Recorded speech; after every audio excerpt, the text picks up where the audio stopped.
CM office, AMC અને RSS કચેરીને બોમ્બથી ઉડાવી દેવાની ધમકી મળતા સુરક્ષા એજન્સીઓ દોડતી થઈ. નમસ્કાર મિત્રો, હું વિપુલ પટેલ, શિક્ષાપત્રી સંદેશ ન્યૂઝ સત્યની સાથે. એક નજર આજના મુખ્ય સમાચાર પર.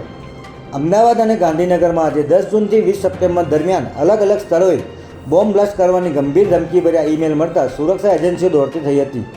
જુદા જુદા ઈમેલ આઈડી પરથી મોકલવામાં આવેલી આ ધમકીઓમાં સીએમ ઓફિસને બપોરે 1:11, એએમસી ઓફિસને બપોરે 3:11 અને આરએસએસ કચેરીને સાંજે 5:11 બ્લાસ્ટથી ઉડાવી દેવાનો ઉલ્લેખ કરવામાં આવ્યો છે. અને આ ધમકી ખાલિસ્તાન નેશનલ આર્મીના નામથી મોકલવામાં આવી હતી. ત્યારે ધમકી મળતા જ ધમકીની ગંભીરતાને જોતા તમામ સ્થળો પર સ્થાનિક પોલીસ, બોમ્બ તેમજ ડોગ સ્ક્વોડની સહિતની એજન્સીઓ દ્વારા સઘન સર્ચ ઓપરેશન કરવામાં આવ્યું હતું.